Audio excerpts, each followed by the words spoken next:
नमस्कार, ई एग्जाम में आपका स्वागत है। आज की इस वीडियो में हम आरआरबी एनटीपीसी के 13 जून को सेकंड मीटिंग का जो पेपर हुआ है उसे कंप्लीट डिस्कस करने वाले हैं। वीडियो बहुत छोटी होगी, आपसे छोटा सा अनुरोध है कि वीडियो को अंत तक जरूर देखेगा। पहला प्रश्न पूछा गया था, कर्क रेखा निम्नलिखित में से किस भारतीय राज्य से होकर नहीं गुजरती है?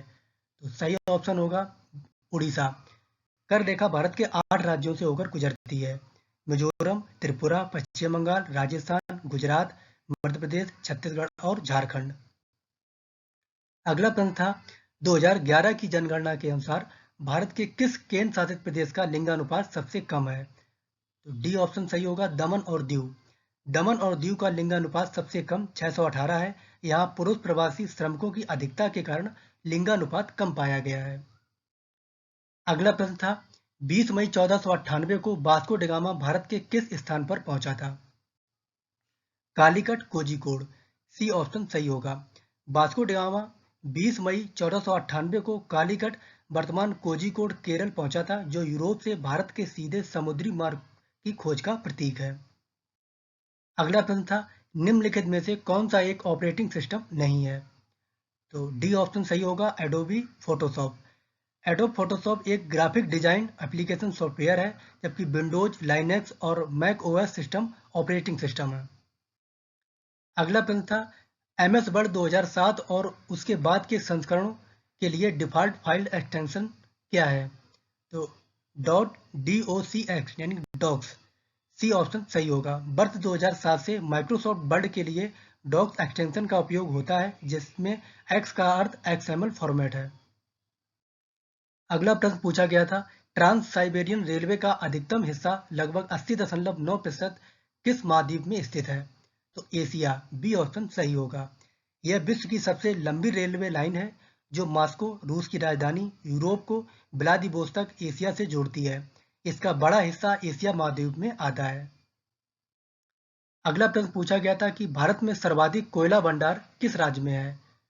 तो झारखंड। सी ऑप्शन सही होगा। कुल कोयला भंडार के मामले में झारखंड पहले स्थान पर है, जिसके बाद उड़ीसा और छत्तीसगढ़ आते हैं। अगला प्रश्न था, कान्हा राष्ट्रीय उद्यान को प्रोजेक्ट टाइगर बाघ परियोजना किस वर्ष शुरू की गई थी? यानी कान्हा राष्ट्रीय उद्यान में प्रोजेक्ट टाइगर किस वर्ष शुरू किया गया था?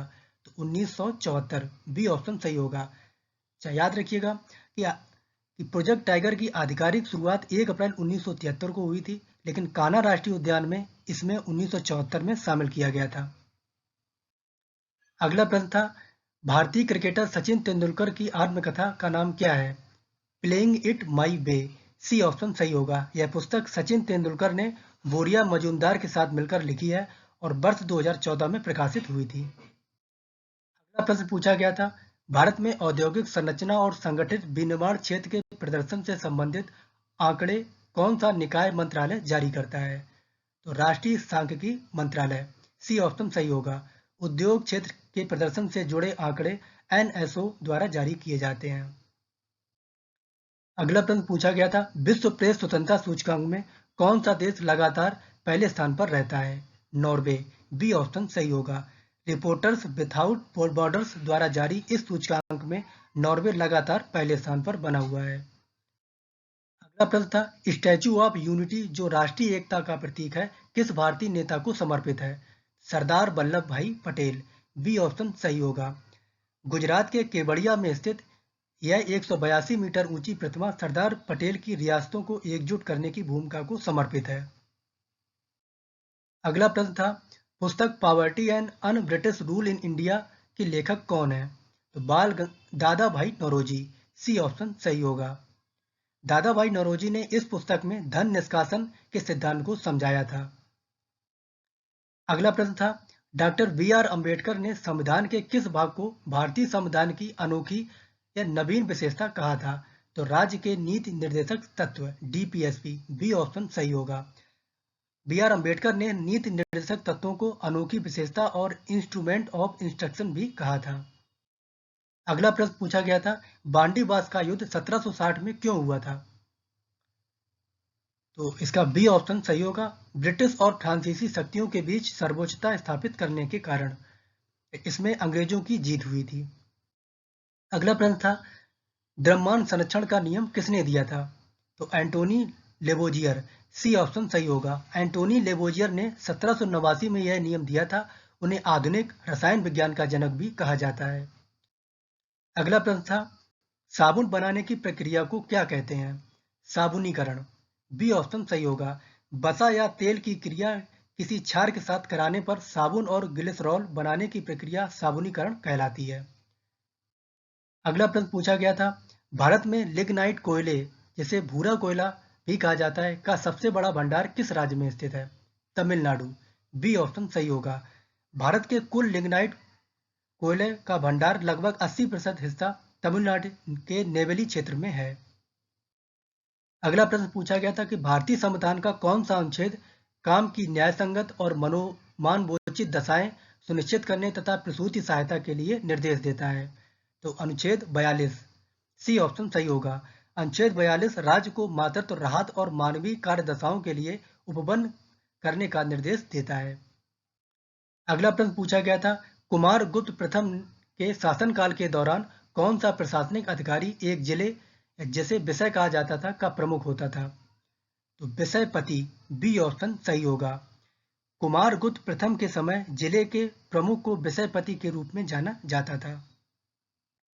अगला प्रश्न पूछा गया था, Alt plus tab keyboard shortcut का मुख्य कार्य क्या है? तो बी ऑप्शन सही होगा। खुले हुए एप्लीकेशन या प्रोग्राम के बीच स्विच करना।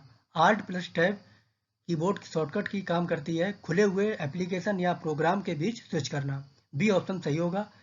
यह बिना माउस के खुले हुए प्रोग्राम के बीच तुरंत स्विच करने, फास्ट स्विचिंग के लिए उपयोग किया जाता है।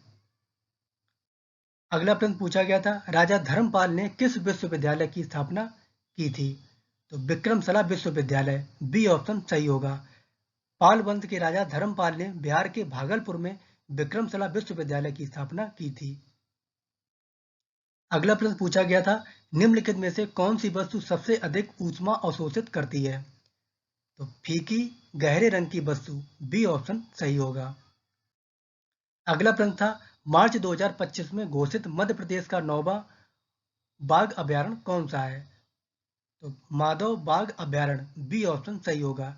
यह भारत का 58वां और मध्य प्रदेश का 9वां बाघ अभ्यारण्य है, जो मध्य प्रदेश के शिवपुरी जिले में स्थित है। माधव बाघ अभ्यारण्य मध्य प्रदेश का 9वां है और भारत का 58वां। अगला प्रश्न पूछा गया था, 1921 का मोपला विद्रोह मुख्य रूप से कहाँ हुआ था? तो केरल में, केरल के मालाबार में, सी ऑप्शन सही होगा।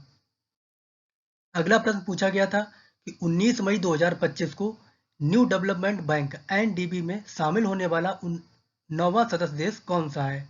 तो अल्जीरिया, बी ऑप्शन सही होगा। अल्जीरिया न्यू डेवलपमेंट बैंक में शामिल होने वाला 9वां सदस्य देश है। अगला प्रश्न पूछा गया था, अर्थव्यवस्था की मांग में अत्यधिक वृद्धि होने पर उपलब्ध नौकरियों के लिए सही कौशल वाले श्रमिकों की कमी के कारण कौन सी बेरोजगारी उत्पन्न हो सकती है? तो संरचनात्मक बेरोजगारी, बी ऑप्शन सही होगा। अच्छा, बेरोजगारी के प्रकार की बात करते हैं तो चक्रीय बेरोजगारी मांग में मंदी के कारण होती है। संरचनात्मक बेरोजगारी कौशल बेमेल या तकनीकी परिवर्तन के कारण होती है। प्रतिरोधात्मक या घर्षणजन्य बेरोजगारी एक नौकरी छोड़कर दूसरी नौकरी खोजने के बीच के समय में होती है। और मौसमी बेरोजगारी वर्ष के विशेष समय में होती है। ये बेरोजगारी के प्रकार थे। अगला प्रश्न पूछा गया था, संविधान का कौन सा अनुच्छेद 226 उच्च न्यायालयों को रिट जारी करने की शक्ति किसके विरुद्ध प्रदान करता है? तो व्यक्ति, प्राधिकरण या सरकार के विरुद्ध जारी करता है। सी ऑप्शन सही होगा। अच्छा, ये कुछ प्रश्न जो अभी तक मिल सके हैं उन सभी की वीडियो थी। आगे जो प्रश्न मिलेंगे उनको पीडीएफ में डाल देंगे। पीडीएफ हमारे टेलीग्राम चैनल पर मिल जाएगी, आप उससे ज्वाइन कर लीजिएगा। Thank you.